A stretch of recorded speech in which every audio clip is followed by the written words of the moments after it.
बिस्मिल्लाहिर्रहमानिर्रहीम। रब्बिश्रह ली सदरी व यस्सिर ली अमरी वहलुल उक़दतम मिन लिसानी यफ़क़हू क़ौली। बिस्मिल्लाहिर्रहमानिर्रहीम। अस्सलाम वालेकुम dear students. Review of short and long questions के सिलसिले की एक और वीडियो के साथ आपकी खिदमत में हाजिर हैं।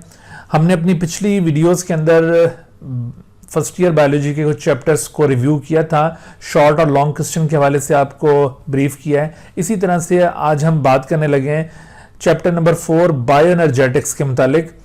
बायो एनर्जेटिक फर्स्ट ईयर की बुक का एक बहुत ही अहम चैप्टर है एग्जामिनेशन पॉइंट ऑफ व्यू से, और अभी आप देखेंगे कि जो फाइनल एग्जाम अभी होने जा रहा है उस एग्जाम के अंदर इस बायो एनर्जेटिक्स में से कम 2 शॉर्ट क्वेश्चन और 2 एमसीक्यूज और इसी तरह से लॉन्ग क्वेश्चंस का एक मेजर पार्ट इस चैप्टर से निकलेगा। तो आप अगर प्रीवियस एग्जाम्स भी उठा के देखें तो उसमें भी आपको इस चैप्टर से लॉन्ग क्वेश्चंस के तौर पर लॉन्ग क्वेश्चन वाले पार्ट में एक मेजर पार्ट इस चैप्टर से मिलता है, और इसके अलावा शॉर्ट क्वेश्चन भी 2 शॉर्ट क्वेश्चन कम से कम यहाँ से पूछे जाते हैं। तो आप इस हवाले से इस चैप्टर को इग्नोर नहीं कर सकते, इस चैप्टर को बहुत अच्छी तरह से आपने कवर करना है। इस चैप्टर में से कौन कौन से टॉपिक्स को फेडरल बोर्ड ने इस साल के रिड्यूस सिलेबस में एक्सक्लूड किया है, इस बात को भी हम जानते हैं, और बाकी जो टॉपिक्स इंक्लूडेड हैं उनमें से किस तरह के शॉर्ट क्वेश्चन और लॉन्ग क्वेश्चन एक्सपेक्टेड हैं उनके बारे में हम रिव्यू करते हैं। इस साल का जो फेडरल बोर्ड का रिड्यूस सिलेबस है उसके मुताबिक आप देखिए बायो एनर्जेटिक्स में बहुत कम टॉपिक्स हैं जिनको एक्सक्लूड किया गया है। ऑलमोस्ट फोटोसिंथेसिस का कंप्लीट पोर्शन कवर्ड है यहाँ पर रिड्यूस सिलेबस के अंदर, उसमें से कोई चीज़ आपने नहीं छोड़नी। लेकिन फिर आगे जब सेलुलर रेस्पिरेशन का टॉपिक स्टार्ट होता है तो वहाँ शुरू में जो टाइप्स ऑफ सेलुलर रेस्पिरेशन दी हुई हैं और मैकेनिज्म ऑफ एनारोबिक रेस्पिरेशन है, ये दोनों चीज़ें एक्सक्लूड की हुई हैं, लेकिन बाकी टॉपिक आगे इंक्लूडेड हैं रेस्पिरेशन के। और फिर आखिर में जाकर रेस्पिरेशन के 1-2 इवेंट्स को निकाल दिया गया और इसके साथ फिर आगे जो फोटो रेस्पिरेशन के टॉपिक्स थे वो भी एक्सक्लूड कर दिए गए। तो हम 1 बाय 1 देखते जाते हैं। देखिए सबसे पहले यहाँ पर जैसे 4.1.1 रोल ऑफ लाइट से स्टार्ट हो रहा है, लेकिन उससे पहले जो चैप्टर की ओपनिंग है उसमें से भी शॉर्ट क्वेश्चन बन सकते हैं। सबसे पहले आप देखिए कि चैप्टर की ओपनिंग के जो पैराग्राफ हैं यहाँ से आपको एक शॉर्ट क्वेश्चन मिलेगा। एक शॉर्ट क्वेश्चन यहाँ से पूछा जाता है कि what is bioenergetics and how they are related to the laws of thermodynamics, या फिर यूं पूछा जा सकता है कि do bioenergetics obey the laws of thermodynamics. तो उसमें आपने डिफाइन करना होगा बायोएनर्जेटिक्स को और फिर ये बताना है कि बायोएनर्जेटिक्स भी लॉज ऑफ थर्मोडायनेमिक्स के प्रिंसिपल्स को फॉलो करते हैं, यानी लॉज ऑफ थर्मोडायनेमिक्स ये लिविंग बीइंग्स के ऊपर भी एप्लीकेबल हैं। उसके बाद ये फोटोसिंथेसिस का टॉपिक स्टार्ट होता है। फोटोसिंथेसिस के स्टार्ट में ये जो इसका मेजर कॉन्सेप्ट डिस्कस किया हुआ है, यहाँ पर 2 शॉर्ट क्वेश्चन बन सकते हैं। जैसे आपसे कहा जा सकता है कि explain the photosynthesis from chemical point of view, या फिर justify that photosynthesis is a redox process. 2 तरह से ये सवाल बन सकता है। और इसी तरह से आपसे ये कहा जा सकता है कि explain the photosynthesis as bioenergetic process, या how can we define the photosynthesis bioenergetically। तो बायोएनर्जेटिक पॉइंट ऑफ व्यू से इसका कॉन्सेप्ट और फिर ये केमिकल पॉइंट ऑफ व्यू से इसका कॉन्सेप्ट यहाँ पर ये शुरू में एक्सप्लेन किया हुआ है, इसके ऊपर शॉर्ट क्वेश्चन बन सकते हैं। फिर आप देखिए कि ये जो इक्वेशन यहाँ पर दी हुई है ये शॉर्ट क्वेश्चन में आपको ये रीराइट करने को कहा जा सकता है कि write down the complete equation of photosynthesis and mention that which compound is reduced and which compound is oxidised during this process. तो यूं करके ऐसे एक शॉर्ट क्वेश्चन यहाँ से भी बन सकता है। रोल ऑफ लाइट ये टॉपिक अगरचे लॉन्ग क्वेश्चन के लिए भी अहम है, इसमें से लॉन्ग क्वेश्चन आ सकता है, लेकिन मोस्टली शॉर्ट क्वेश्चन यहाँ से पूछे जाते हैं क्योंकि लॉन्ग क्वेश्चन के लिए इस चैप्टर में से और टॉपिक बहुत अहम है, तो इस वजह से आमतौर पर इस टॉपिक को इग्नोर कर दिया जाता है। शॉर्ट क्वेश्चन अलबत्ता यहाँ से जो पूछे जा सकते हैं, मिसाल के तौर पर जैसे what is electromagnetic spectrum and which portion of this spectrum is effective for the process of photosynthesis. तो आपने इलेक्ट्रोमैग्नेटिक स्पेक्ट्रम को डिफाइन करना होगा और फिर इसमें से बताना है कि कौन सा पोर्शन है जो फोटोसिंथेसिस के लिए इफेक्टिव है, और वो जाहिर है कि विजिबल पार्ट है 380 नैनोमीटर से लेकर 750 नैनोमीटर। या फिर ये क्वेश्चन इस तरह से पूछा जा सकता है कि which range of wavelength of electromagnetic spectrum is effective for the process of photosynthesis. उसके बाद फिर आगे आइए तो यहां पर इफेक्टिवनेस ऑफ डिफरेंट वेवलेंथ्स के हवाले से एक कॉन्सेप्ट दिया है कि what determines the effectiveness of different wavelengths of light for the process of photosynthesis. तो आप देखिए इस पैराग्राफ में आपको यहां पर ये कॉन्सेप्ट मिल जाएगा कि फोटोसिंथेसिस के प्रोसेस के लिए डिफरेंट वेवलेंथ की इफेक्टिवनेस दरअसल उन वेवलेंथ्स की एब्जॉर्प्शन के ऊपर मेनली डिपेंड करती है। हालांकि जो वेवलेंथ या एनर्जी है किसी भी पर्टिकुलर लाइट की वो भी मैटर कर रही होती है, लेकिन मेनली किसी भी वेवलेंथ की इफेक्टिवनेस उसकी वेवलेंथ या एनर्जी के मुकाबले में उसकी एब्जॉर्प्शन के ऊपर डिपेंड कर रही होती है। तो ये एब्जॉर्प्शन वाला कॉन्सेप्ट आपने यहां से गेन करना है। और फिर यहां पर एक और तरह से ये सवाल पूछा जा सकते हैं यहां पर कि do all wavelengths of light are equally effective for the process of photosynthesis। तो आपने यहां पर ये एक्सप्लेन करना है कि are all wavelengths of light equally effective for the process of photosynthesis, या what do you know about the effectiveness of different wavelengths of light for the process of photosynthesis। या फिर ये वर्डिंग यूं भी हो सकती है कि explain the action spectrum of photosynthesis. तीनों केसेस में आपने एक ही आंसर यहां पे देना है, और वो आंसर क्या होगा कि ये जो डिफरेंट वेवलेंथ्स हैं दे हैव डिफरेंट इफेक्टिवनेस। और जैसे कि अभी मैंने पिछले सवाल में बताया कि इफेक्टिवनेस एब्जॉर्प्शन पर डिपेंड करती है, तो आपने यहां पर यही जस्टिफाई करना है कि डिफरेंट वेवलेंथ्स चूंकि डिफरेंटली एब्जॉर्ब हो रही है तो इस वजह से उनकी इफेक्टिवनेस वेरी करती है। और इसकी इफेक्टिवनेस को शो करने के लिए हम एक ग्राफ बनाते हैं जिस ग्राफ को एक्शन स्पेक्ट्रम कहा जाता है। तो आप इस एक्शन स्पेक्ट्रम का यहाँ पे जिक्र करेंगे, ये इफेक्टिवनेस को रिलेट करेंगे एब्जॉर्प्शन के साथ, और इसके साथ साथ जो मोस्ट इफेक्टिव वेवलेंथ्स हैं उनका भी जिक्र कर देंगे। और वो मोस्ट इफेक्टिव वेवलेंथ्स कौन सी हैं? 430 नैनोमीटर और 670 नैनोमीटर। इन दोनों फिगर्स को अच्छी तरह से याद कर लीजिए, ये एमसीक्यूज में भी आपसे पूछी जा सकती हैं, या फिर इनके ऊपर अलग से एक शॉर्ट क्वेश्चन बन सकता है कि what are two most effective wavelengths for the process of photosynthesis। तो उसमें आपने ये ब्लू और रेड वाली वेवलेंथ्स को याद रखना है। अच्छा, इसी तरह से फिर ये जो एक्शन स्पेक्ट्रम की डायग्राम यहाँ पे बनी हुई है, डायग्राम ड्रॉ करने का भी एक शॉर्ट क्वेश्चन आ सकता है। और एक short question utilisation of light energy के हवाले से आ सकता है कि how light energy is utilised during photosynthesis. उसमें देखो आपने यहाँ पर ये लाइट एनर्जी की एब्जॉर्प्शन शो करनी है by means of photo system, और फिर लाइट जब फोटो सिस्टम में एब्जॉर्ब होती है तो उसके नतीजे में क्या होता है? उसके नतीजे में फोटो इलेक्ट्रिक इफेक्ट डेवलप होता है, यानी जो भी फोटॉन्स एब्जॉर्ब होंगे उसके नतीजे में इलेक्ट्रॉन्स एक्साइट करते हैं, और फिर उन एक्साइटेड इलेक्ट्रॉन्स का फ्लो होता है, और उस इलेक्ट्रॉन फ्लो के दौरान फिर एटीपी की फॉर्मेशन होती है। तो ये यूटिलाइजेशन ऑफ लाइट एनर्जी यहां इस पैराग्राफ के अंदर एक्सप्लेन किया हुआ है, ये भी एक शॉर्ट क्वेश्चन बन सकता है। उसके बाद फिर रोल ऑफ फोटोसिंथेटिक पिगमेंट्स में आप देखिए कि यहां से जो शॉर्ट क्वेश्चन बन सकते हैं उसमें एक तो टाइप ऑफ पिगमेंट्स आपसे पूछे जा सकते हैं। What are the types of photosynthetic pigments which are found in higher plants. तो उसमें आप हायर प्लांट्स में क्लोरोफिल और कैरोटीनॉइड्स के नाम यहां पर याद रखिए कि ये पिगमेंट्स हैं जो हायर प्लांट्स के अंदर फोटोसिंथेसिस में पार्टिसिपेट करते हैं। और इन पिगमेंट्स की यहाँ पे अकरेंस भी बताई हुई है कि क्लोरोप्लास्ट में ये पिगमेंट्स किस जगह पर मौजूद होते हैं। तो इस तरह से ये सवाल भी यहाँ से पूछा जा सकता है कि in which part of the chloroplast pigments are found. और फिर क्लोरोफिल का जो टॉपिक आगे स्टार्ट हो रहा है, ये भी एक बड़ा अहम टॉपिक है। क्लोरोफिल के ऊपर लॉन्ग क्वेश्चन यहाँ से बन सकता है।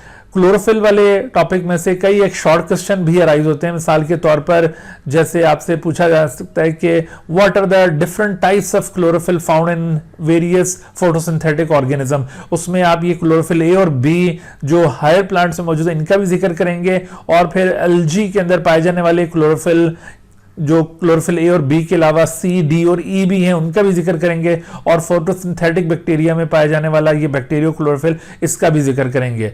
उसके बाद फिर देखिए ये जो जनरल फार्मूले दिए हुए हैं, ये मॉलिक्यूलर फार्मूले जो दिए हुए हैं क्लोरोफिल ए और बी के, ये बहुत अहम है, इसको आप अच्छी तरह से रट लीजिए। क्योंकि ये समटाइम शॉर्ट क्वेश्चन में सिर्फ ये मॉलिक्यूलर फार्मूले लिखने को कहा जाता है, write down the molecular formulae of chlorophyll A and chlorophyll B. तो ये अगर आपको अच्छी तरह याद होगा तो आप इस सवाल का जवाब इजीली दे सकेंगे।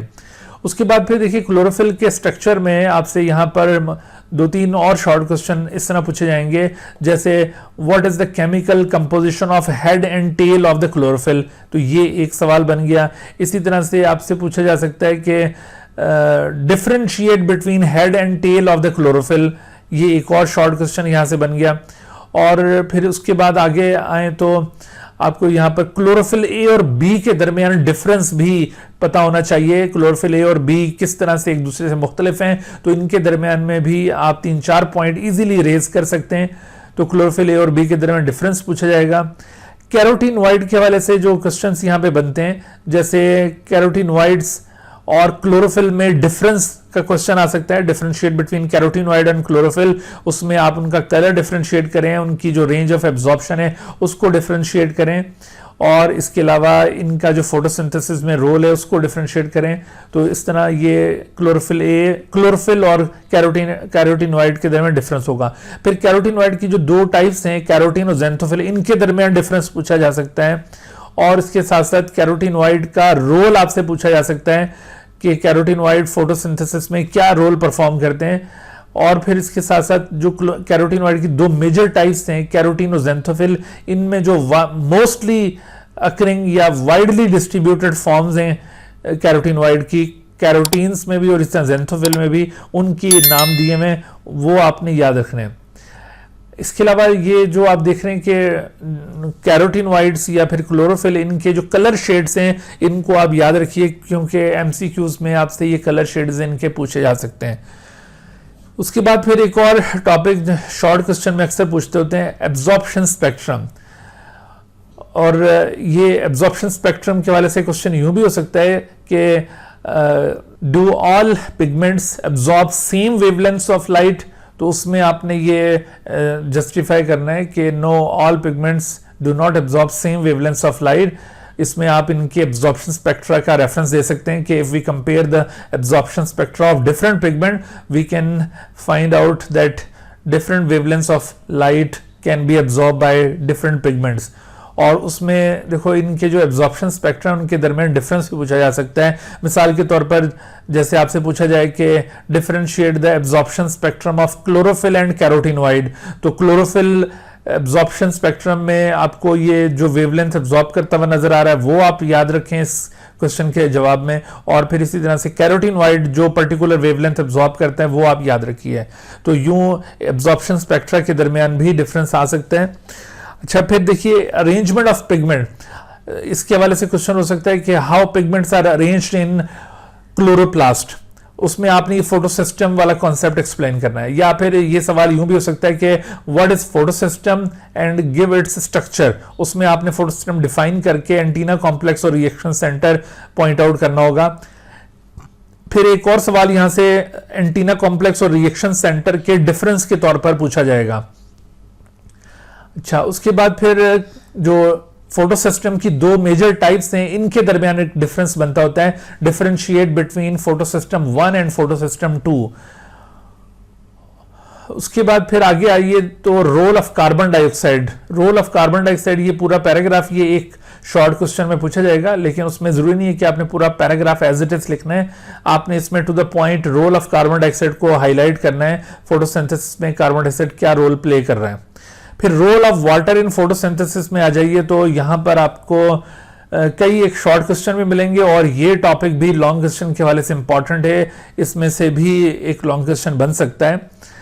देखिए role of water in photosynthesis में सबसे पहले तो आपने यहां पर वाटर के रोल्स को पिन पॉइंट करना है। 2 रोल्स वाटर परफॉर्म करता है, एक तो ये रिड्यूसिंग एजेंट के तौर पर एक्ट कर रहा है और दूसरा ये सोर्स ऑफ ऑक्सीजन है ड्यूरिंग फोटोसिंथेसिस। तो यहां पर इसका मैकेनिज्म पूछा जा सकता है कि how water act as a reducing agent.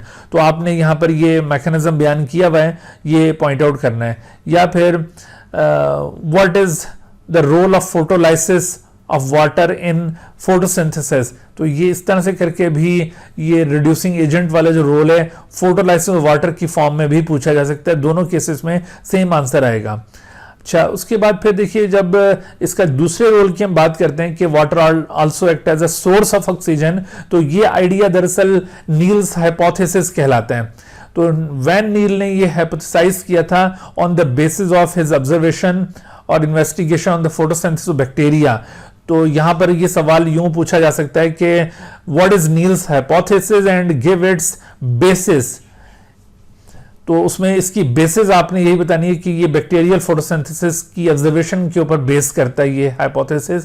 अच्छा, फिर इस हाइपोथेसिस की जो एक्सपेरिमेंटल कंफर्मेशन थी वो बाद में वर्कआउट हुई। तो ये experimental confirmation of Niels hypothesis आपसे पूछी जा सकती है, जिसमें आपने ये जो रेडियो एक्टिव आइसोटोप्स वाला एक्सपेरिमेंट था ये आपने यहाँ पे इंडिकेट करना है। अच्छा, उसके बाद अब हम आते हैं मैकेनिज्म ऑफ फोटोसिंथेसिस की तरफ।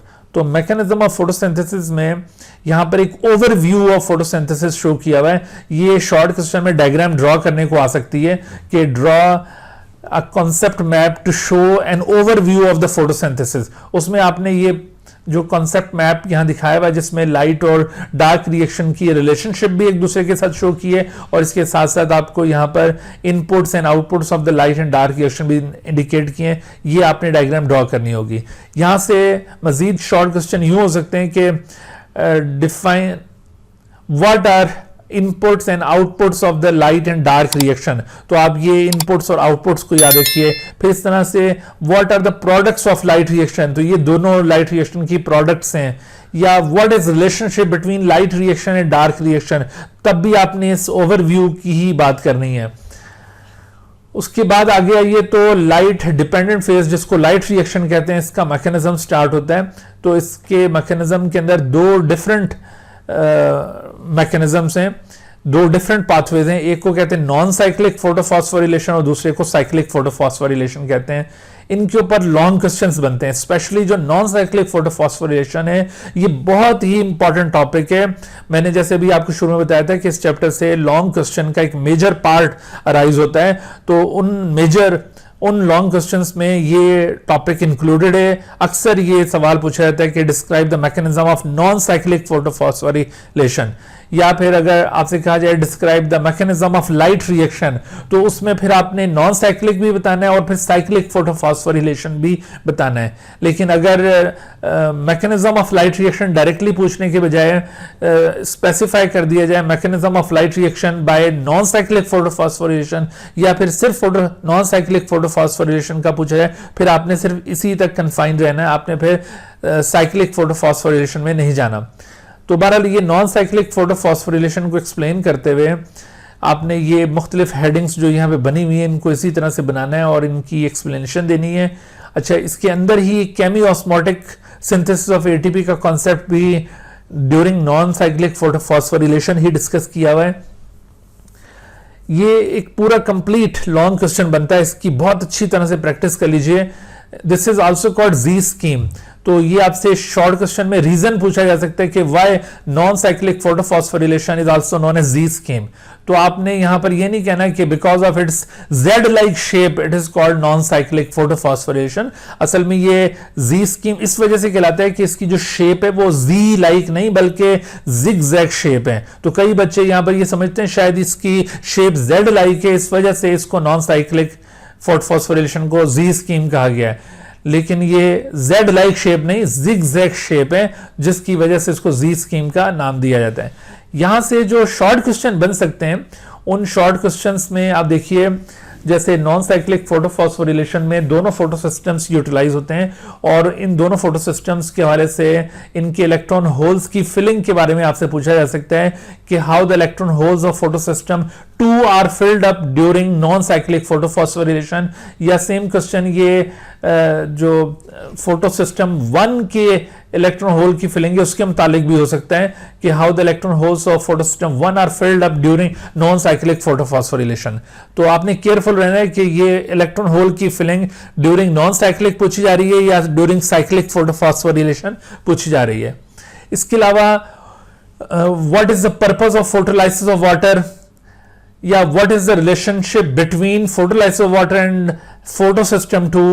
तो इस तरह से करके ये क्वेश्चन पूछा जा सकता है। उसमें आपने फोटो सिस्टम 2 का फोटोलाइसिस ऑफ वाटर के साथ रिलेशन एक्सप्लेन करना होगा। अच्छा, फिर इसी तरह से यहाँ पर ये जो इलेक्ट्रॉन ट्रांसपोर्ट चेन दी हुई है, इसके कंपोनेंट्स के नाम आपसे पूछे जा सकते हैं कि write down the name of the components of electron transport chain which is present between photo system 2 to photo system 1। तो ये आपको एक सीक्वेंस में ये नाम बताने होंगे। अच्छा, इन इलेक्ट्रॉन कैरियर्स में कुछ इलेक्ट्रॉन कैरियर्स आयरन कंटेनिंग है और कुछ कॉपर कंटेनिंग है, ये आपको बिल्कुल क्लियरली पता होना चाहिए। अक्सर एमसीक्यू यहां से उठाया जाता है कि which of the following is copper containing protein या which of the following is iron containing protein. तो ये शॉर्ट क्वेश्चन बड़ा कॉमन है जो यहां से अराइज होता है। अच्छा, उसके बाद फिर आगे आइए तो यहां पर आपसे मजीद क्वेश्चन हो सकते हैं, जैसे what are the products of light reaction and what is their role in the dark reaction. तो प्रोडक्ट्स ऑफ लाइट रिएक्शन मैंने पहले भी बताया, एटीपी और NADPH। अच्छा, which product of light reaction is common या which product of light reaction is predominant, या फिर इसको यूं कह लें कि which product of light reaction is produced in both cyclic and non cyclic photophosphorylation. तो वो है ATP। NADPH सिर्फ ये आपको नॉन साइक्लिक में मिलेगा, साइक्लिक में नहीं मिलेगा। अच्छा, उसके बाद आप साइक्लिक फोटोफॉस्फोरिलेशन के हवाले से देखें तो यहां से भी आपको कुछ शॉर्ट क्वेश्चन मिल जाएंगे। ये अगरचे लॉन्ग क्वेश्चन में भी ये आर्टिकल आ सकता है, लेकिन नॉन साइक्लिक वाला टॉपिक ज्यादा अहम है इसके मुकाबले में। अच्छा, साइक्लिक फोटोफॉस्फोरिलेशन में जो इलेक्ट्रॉन ट्रांसपोर्ट चेन इन्वॉल्व होती है उसके कंपोनेंट्स आपसे पूछे जा सकते हैं, और इलेक्ट्रॉन होल्स की फिलिंग का आपसे पूछा जा सकता है। फोटो सिस्टम 1 की इलेक्ट्रॉन होल्स की फिलिंग कैसे होती है ड्यूरिंग साइक्लिक फोटोफॉस्फोरिलेशन। अच्छा, आखिर में फिर ये जब दोनों फोटोफॉस्फोरिलेशन कंप्लीट हो जाती हैं तो इनका डिफरेंस का क्वेश्चन आएगा कि differentiate between non cyclic photophosphorylation and cyclic photophosphorylation. तो इन दोनों के अंदर काफी सारे डिफरेंसेस हैं, कम से कम 3 आपको बिल्कुल टिप्स के ऊपर याद हो कि अगर ये क्वेश्चन आ जाए तो आप इजीली कर सकें।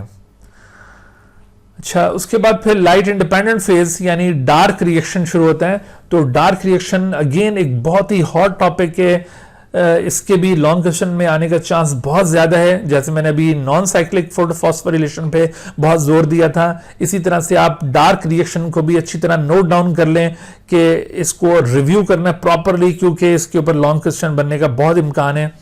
डार्क रिएक्शन, इसमें से देखो यहाँ पर डार्क रिएक्शन में दो कॉन्सेप्ट दिए हुए हैं कि डार्क रिएक्शन में एक पाथवे होता है जिसको C3 पाथवे कहते हैं या केल्विन साइकिल, और दूसरा पाथवे होता है C4 पाथवे जिसे हैच-स्लेक साइकिल कहा जाता है। तो ये शॉर्ट क्वेश्चन में पूछा जा सकता है कि what are different pathways of the dark reaction. तो उसमें आपने ये दोनों पाथवेज बताते हुए इस बात का भी जिक्र करना है कि C3 pathway is universal pathway that must occur during the dark reaction, लेकिन C4 पाथवे ये ओकेजनल पाथवे है जो कि कुछ प्लांट्स के अंदर होगा और कुछ प्लांट्स में नहीं होगा। जिन प्लांट्स में ये होगा उनको C4 प्लांट कहेंगे, और जिनमें ये नहीं होगा तो वो C3 प्लांट्स ही कहलाएंगे। लेकिन जो केल्विन साइकिल है, C3 पाथवे, ये दोनों तरह के प्लांट्स में होता है। अच्छा, केल्विन साइकिल के हवाले से यहाँ पर जो लॉन्ग क्वेश्चन बनेगा उसको आपने ये यहाँ से स्टार्ट लेना है। केल्विन साइकिल में आपने ये 3 मेजर फेजेस का जिक्र करना है, इनकी हेडिंग्स बनाइए। कार्बन फिक्सेशन है, उसके बाद फिर रिडक्शन फेज है, और रीजनरेशन ऑफ CO2 एक्सेप्टर, और इसके इवेंट्स को आप बताएं। और साथ आपने ये डायग्राम की बड़ी प्रैक्टिस करनी है। देखो, जैसे हम वो नॉन साइक्लिक फोटोफॉस्फोरेशन में देख रहे थे तो उसमें भी आपने उसकी डायग्राम जरूर प्रिपेयर करनी है, बगैर डायग्राम के आप पूरे मार्क्स नहीं ले सकेंगे। और इसी तरह से इसकी भी डायग्राम की फुल प्रैक्टिस कीजिए, और बगैर आप डायग्राम ड्रॉ किए पूरे मार्क्स नहीं ले सकते।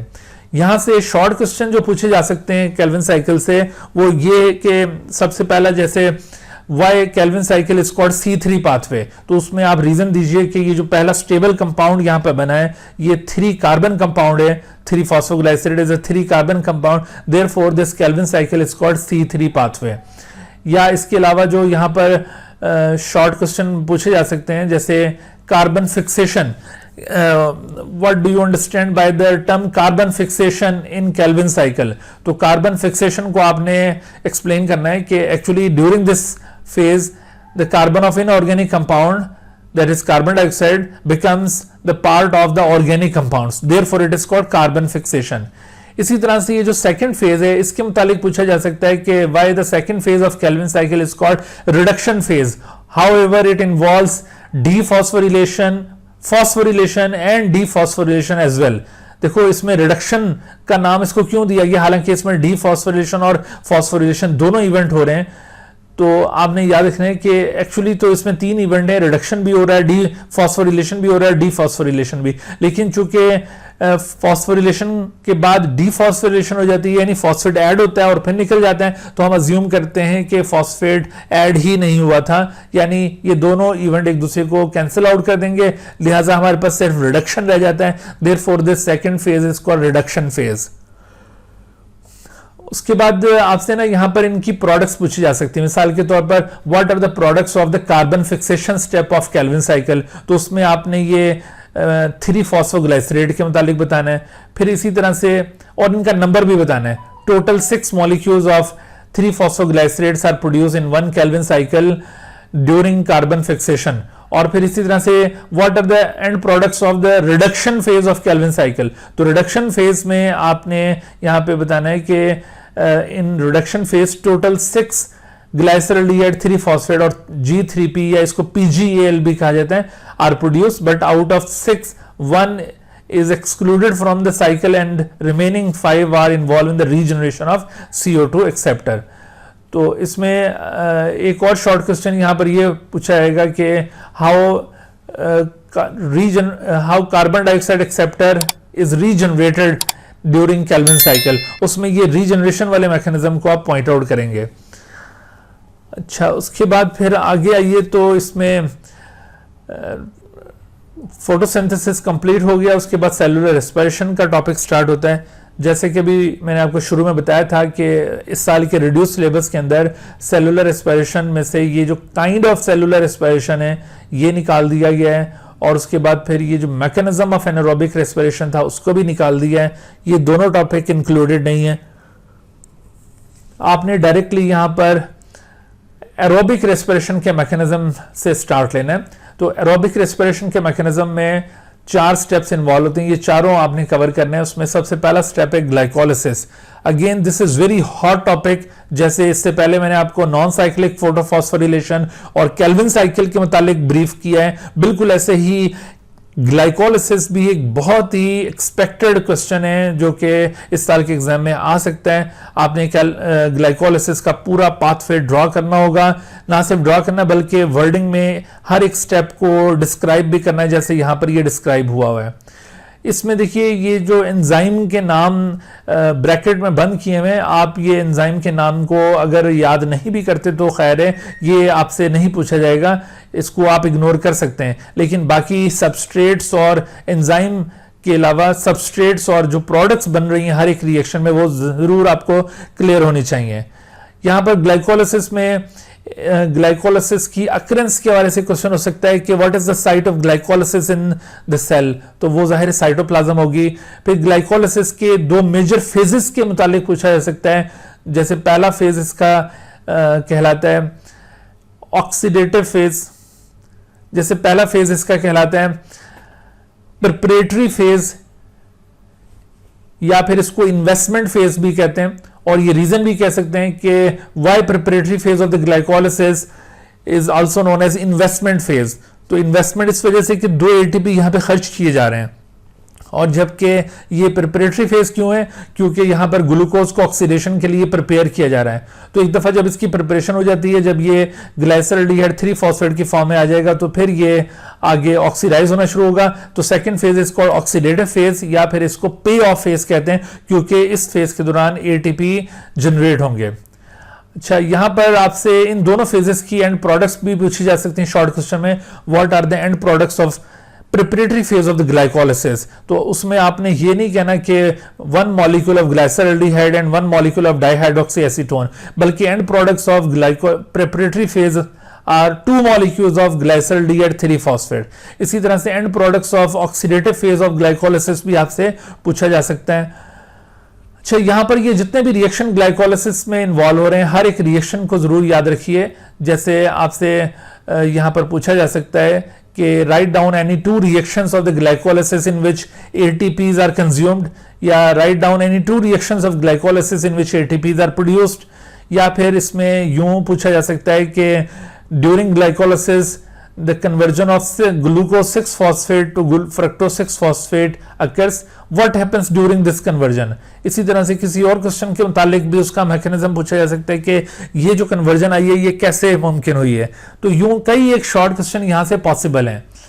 तो ग्लाइकोलाइसिस के बाद फिर आप आगे आएंगे तो oxidation of pyruvate which is also known as link reaction. तो ये रीजन भी यहां पे पूछा जा सकता है कि why oxidation of pyruvate is also known as link reaction.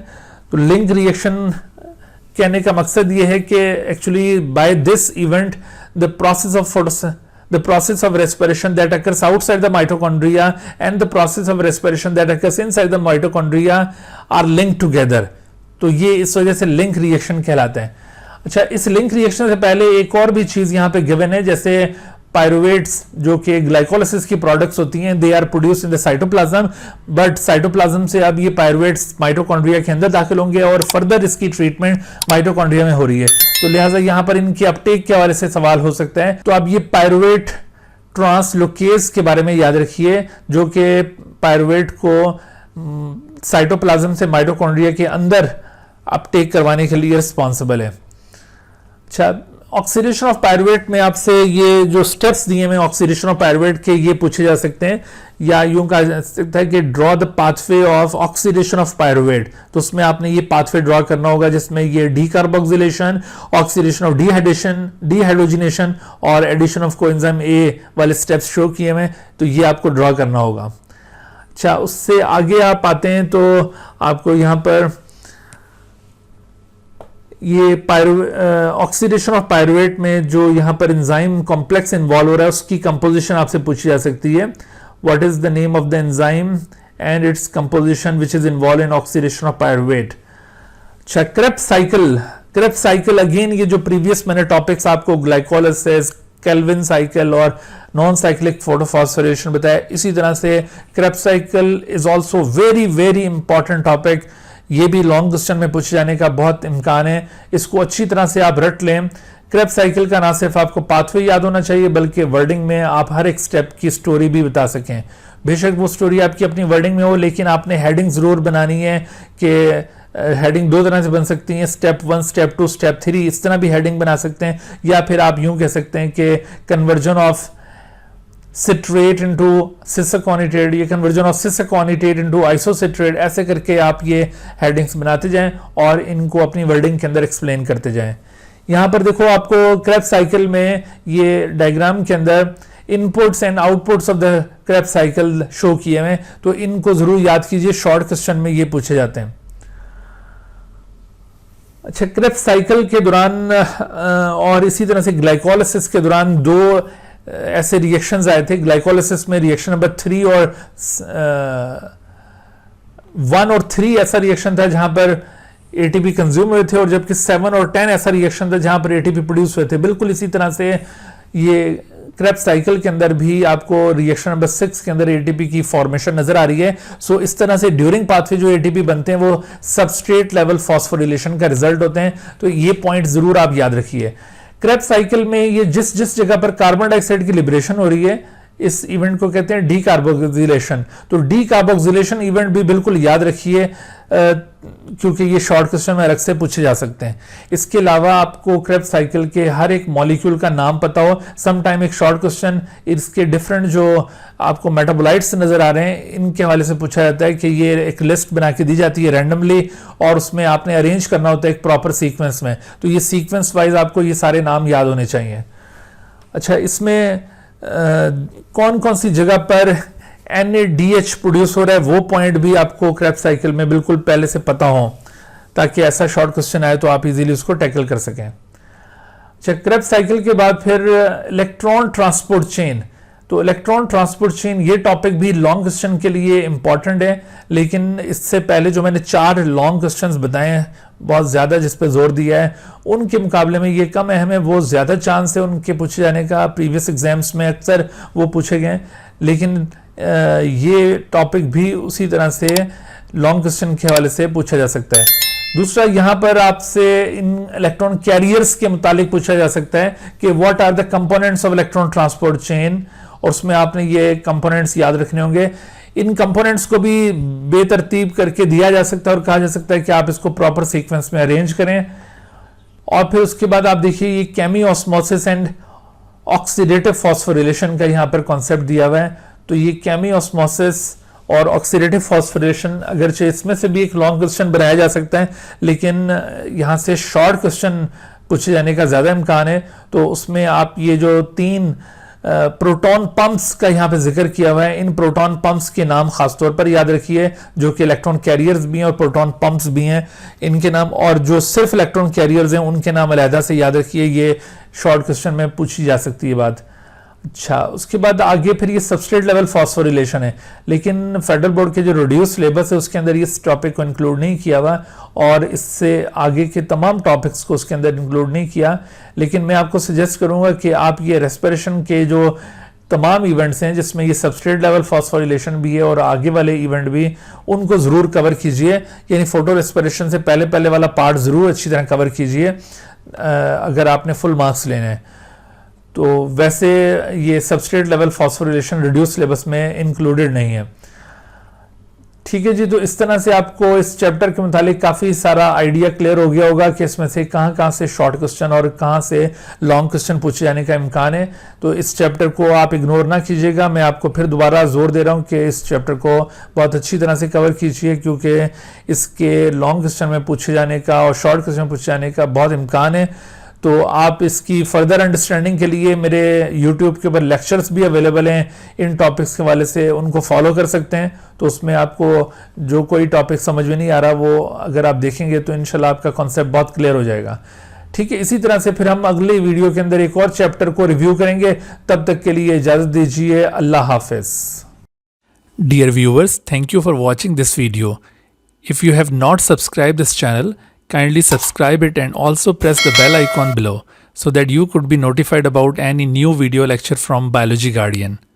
And also do not hesitate to ask any question regarding this lecture. My contacts are shown on the screen. Thank you once again.